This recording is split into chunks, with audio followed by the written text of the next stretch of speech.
ಇನ್ನು ಸುರಪುರ ಶಾಸಕ ರಾಜಾ ವೆಂಕಟಪ್ಪ ನಾಯಕ್ ಅವರು ನಿನ್ನೆ ಮಧ್ಯಾಹ್ನ ಅಕಾಲಿಕ ನಿಧನ ಹೊಂದಿದ್ರು. ಅವ್ರಿಗೊಂದಷ್ಟು ಆರೋಗ್ಯ ಸಮಸ್ಯೆ ಇತ್ತು, ಕಿಡ್ನಿ ಸ್ಟೋನ್ ಮುಂತಾದಂಥ ಒಂದಷ್ಟು ಸಮಸ್ಯೆಗಳನ್ನು ಎದುರಿಸ್ತಾ ಇದ್ರು. ಅದಾದ ಮೇಲೆ ಅವರಿಗೆ ಟ್ರೀಟ್ಮೆಂಟ್ ಅನ್ನು ಕೊಡಲಾಯಿತು, ಆದರೆ ಚಿಕಿತ್ಸೆ ಫಲಕಾರಿ ಆಗಿದೆ. ವೆಂಕಟಪ್ಪ ನಾಯಕ್ ನಿನ್ನೆ ವಿಧಿವಶರಾಗಿದ್ದಾರೆ. ಈಗ ಅವರ ಹುಟ್ಟೂರಿನಲ್ಲಿ ಅಂತಿಮ ದರ್ಶನಕ್ಕೆ ವ್ಯವಸ್ಥೆಯನ್ನ ಮಾಡಲಾಗ್ತಿರುವಂಥದ್ದು. ಸುರಪುರ ತಲುಪಿದಂಥ ಕಾಂಗ್ರೆಸ್ ಶಾಸಕರ ಪಾರ್ಥಿವ ಶರೀರ ವಸಂತ ಮಹಲ್ ನಿವಾಸದಲ್ಲಿ ಪಾರ್ಥಿವ ಶರೀರಕ್ಕೆ ಪೂಜೆಯನ್ನು ಸಲ್ಲಿಸಲಾಗುತ್ತೆ. ರಾಜಮನೆತನದ ಸಂಪ್ರದಾಯದ ಹಾಗೆ ಅಲ್ಲಿ ಕುಟುಂಬಸ್ಥರಿಂದ ಪೂಜೆ. ಇನ್ನು ಅವರ ಅಭಿಮಾನಿಗಳನ್ನು ನೀವು ಗಮನಿಸ್ಬೋದು, ಎಲ್ಲರೂ ಕೂಡ ಭಾಳ ನೋವಲ್ಲಿದ್ದಾರೆ. ಯಾರೂ ಕೂಡ ನಿರೀಕ್ಷೆ ಮಾಡಿರಲಿಲ್ಲ, ಮತ್ತು ಹುಷಾರಾಗಿ ಬರ್ತಾರೆ ಅನ್ನೋದಿತ್ತು. ಆದರೆ ಮಲ್ಟಿಪಲ್ ಆರ್ಗನ್ ಫೇಲ್ಯೂರ್ ಆದಂಥ ಕಾರಣ 67ನೇ ವಯಸ್ಸಿನಲ್ಲಿ ಸುರಪುರ ಶಾಸಕರಾದಂಥ ರಾಜಾ ವೆಂಕಟಪ್ಪ ನಾಯಕ್ ವಿಧಿವಶರಾಗಿದ್ದಾರೆ.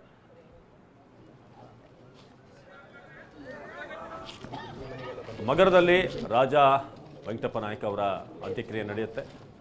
ವ್ಯಾಪ್ಲಿ ರಾಜ ಮನೆತನದ ಸಂಪ್ರದಾಯದ ಹಾಗೆ ಅವರ ಒಂದು ಅಂತಿಮ ವಿಧಿವಿಧಾನಗಳು ನಡೆಯೋದು. ಸುಬ್ಬಯ್ಯ ಕಿತ್ತಳೆ ಕೃಷಿ ಮಾಡಿ 100 ಗಿಡದಿಂದ 2.5 ಲಕ್ಷ ಗಳಿಸ್ತಿದ್ದಾರೆ. ನೀವು ಕೂಡ ಅವರಿಂದ ಕಲಿಬೇಕಾ? ಅವ್ರ ಜೊತೆ ವಿಡಿಯೋ ಕಾಲ್ನಲ್ಲಿ ಮಾತಾಡಬೇಕಾ? ಈಗಲೇ ಫ್ರೀಡಮ್ ಆ್ಯಪ್ ಡೌನ್ಲೋಡ್ ಮಾಡಿ.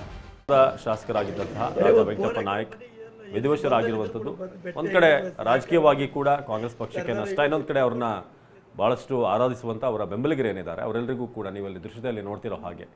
ಸೊ ನಿನ್ನೆ ರಾತ್ರಿ ಸುರಪುರಕ್ಕೆ, ಯಾದಗಿರಿಯ ಸುರಪುರಕ್ಕೆ ಅವರ ಪಾರ್ಥಿವ ಶರೀರ ತಲುಪಿದೆ. ಅಂತಿಮ ದರ್ಶನಕ್ಕೆ ಈಗ ಕಾಂಗ್ರೆಸ್ನ ಕಾರ್ಯಕರ್ತರು, ಸ್ಥಳೀಯ ನಾಯಕರು ಕೂಡ ಆಗಮಿಸ್ತಾರೆ. ಸುರಪುರ ಶಾಸಕ ರಾಜಾ ವೆಂಕಟಪ್ಪ ನಾಯಕ ನಿಧನದ ಹಿನ್ನೆಲೆಯಲ್ಲಿ ಕಾಂಗ್ರೆಸ್ಗೆ ತುಂಬಲಾರದ ನಷ್ಟವಾಗಿದ್ದು ರಾಯಚೂರು ಲೋಕಸಭಾ ಕಣದಲ್ಲಿ ರಾಜಕೀಯ ಲೆಕ್ಕಾಚಾರವನ್ನು ಈಗಾಗಲೇ ಹಾಕಲಾಗ್ತಾ ಇದೆ. ಇನ್ನು ಬಿಜೆಪಿ ಎಂಪಿ ಟಿಕೆಟ್ಗಾಗಿ ಕಸರತ್ತು ಕೂಡ ನಡೆಸ್ತಾ ಇದ್ರು ರಾಜುಗೌಡ. ಇದೇ ಸಂದರ್ಭದಲ್ಲಿ ಅವರ ಸಾವಾಗಿದೆ. ಇದೀಗ ಸುರಪುರ ಕ್ಷೇತ್ರ ತೆರವಾದಂತಹ ಹಿನ್ನೆಲೆಯಲ್ಲಿ ಕಂಪ್ಲೀಟ್ ಆಗಿ ಅಖಾಡದ ಗೇಮ್ ಚೇಂಜ್ ಆಗಿದೆ. ಉಪಚುನಾವಣೆಗೆ ರಾಜುಗೌಡ ಅಭ್ಯರ್ಥಿಯಾಗುವಂತಹ ಸಾಧ್ಯತೆ ದಟ್ಟವಾಗಿತ್ತು. ಇನ್ನು ಸುರಪುರ ಬಿಜೆಪಿ ಪರಾಜಿತ ಅಭ್ಯರ್ಥಿಯಾಗಿದ್ದಾರೆ ರಾಜುಗೌಡ. ಸಂಸದ ರಾಜಾ ಅಮರೇಶ್ ನಾಯಕ್ಗೆ ಈಗ ಟಿಕೆಟ್ ಕೊಡುವಂತಹ ಸಾಧ್ಯತೆಗಳು ಇಲ್ಲಿ ದಟ್ಟವಾಗಿದೆ.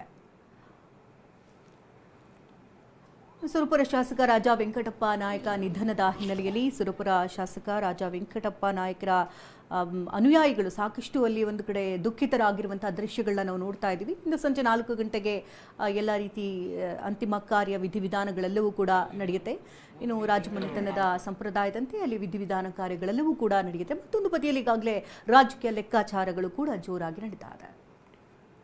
ಇದು ರಾಜುಗೌಡ, ನೀವು ಇನ್ನೊಂದು ಕಡೆ ದೃಶ್ಯದಲ್ಲಿ ನೋಡ್ತಾ ಇದ್ದೀರಾ.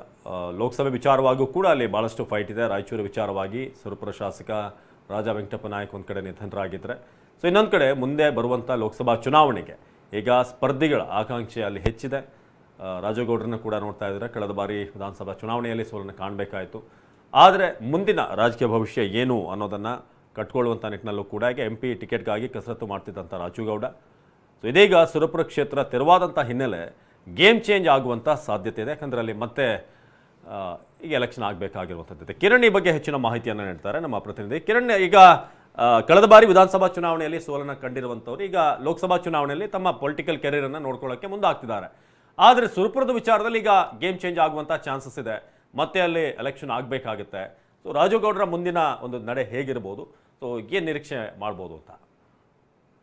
ಅವಿನಾಶ್, ರಾಯಚೂರು ಲೋಕಸಭಾ ಕ್ಷೇತ್ರದಿಂದ ಬಿಜೆಪಿ ಅಭ್ಯರ್ಥಿ ಆಗಬೇಕು ಅನ್ನುವಂತ ಒಂದು ಪ್ರಯತ್ನವನ್ನ ಮಾಜಿ ಸಚಿವ ರಾಜುಗೌಡ ಪ್ರಯತ್ನವನ್ನ ಮಾಡ್ತಾ ಇದ್ರು. ಆದ್ರೆ ನಿನ್ನೆ ನಡೆದ ಸುರಪುರ ಶಾಸಕರಾಗಿದ್ದಂತಹ ರಾಜಾ ವೆಂಕಟಪ್ಪ ನಾಯಕ್ ಅವರ ನಿಧನದಿಂದ ತೆರವಾಗಿರುವಂತಹ ಸುರಪುರ ಕ್ಷೇತ್ರಕ್ಕೆ ಮತ್ತೆ ಈಗ ರಾಜುಗೌಡ್ರೆ ಬಿಜೆಪಿ ಅಭ್ಯರ್ಥಿ ಆಗುವಂತಹ ಸಾಧ್ಯತೆಗಳಿವೆ. ಯಾಕೆಂದ್ರೆ ಕಳೆದ ಬಾರಿ ಪರಾಜಿತ ಅಭ್ಯರ್ಥಿ ಕೂಡ ಆಗಿರುವಂತಹ ಹಿನ್ನೆಲೆಯಲ್ಲಿ ಖಂಡಿತವಾಗಿ ಕೂಡ ಬಿಜೆಪಿ ಈ ಉಪಚುನಾವಣೆಯಲ್ಲಿ ಮತ್ತೊಮ್ಮೆ ರಾಜುಗೌಡರಿಗೆ ಟಿಕೆಟ್ ಕೊಡುವಂತಹ ಸಾಧ್ಯತೆಗಳು ಈಗಿನ ಸಂದರ್ಭಕ್ಕೆ ಬಹಳ ಹೆಚ್ಚಾಗಿದೆ. ಹಾಗಾಗಿ ರಾಯಚೂರು ಲೋಕಸಭಾ ಕ್ಷೇತ್ರದ ಬಿಜೆಪಿ ಅಭ್ಯರ್ಥಿ ಆಗ್ಬೇಕನ್ನುವಂತ ಒಂದು ಪ್ರಯತ್ನದಲ್ಲಿದ್ದಂತ ರಾಜುಗೌಡ ಮತ್ತೆ ಸುರಪುರದತ್ತೆ ತಮ್ಮ ಗಮನವನ್ನು ಕೇಂದ್ರೀಕರಿಸುವಂತಹ ಹೆಚ್ಚಿನ ಸಾಧ್ಯತೆಗಳಿವೆ. ಹೀಗಾಗಿ ರಾಯಚೂರು ಲೋಕಸಭಾ ಕ್ಷೇತ್ರದಲ್ಲಿ ಬಿಜೆಪಿ ಹಾಲಿ ಸಂಸದರಾಗಿರುವಂತಹ ರಾಜಾ ಅಮರೇಶ್ ನಾಯಕ್ ಮತ್ತು ರಾಜುಗೌಡ ಇಬ್ಬರ ಮಧ್ಯೆ ಟಿಕೆಟ್ ಗಾಗಿ ಬಹಳ ದೊಡ್ಡ ಮಟ್ಟದ ಒಂದು ಪ್ರಯತ್ನ ನಡೀತಾ ಇತ್ತು. ಒಂದು ಹಂತದಲ್ಲಿ ರಾಜುಗೌಡ ಅವರಿಗೆ ಟಿಕೆಟ್ ಸಿಗುತ್ತೆ ಅನ್ನುವಂತ ಒಂದು ಮಾಹಿತಿಗಳು ಕೂಡ ಬಿಜೆಪಿ ವಲಯದಲ್ಲಿ ಬಹಳ ದಟ್ಟವಾಗಿತ್ತು. ಹಾಗಾಗಿ ರಾಜಾ ಅಮರೇಶ್ ನಾಯಕ್ ಕೂಡ ತಮ್ಮ ಒಂದು ಮತ್ತೊಂದು ಬಾರಿಗೆ ಸಂಸದರಾಗಬೇಕು ಅನ್ನೋ ನಿಟ್ಟಿನಲ್ಲಿ ಪ್ರಯತ್ನವನ್ನ ಮುಂದುವರಿಸಿದ್ರು.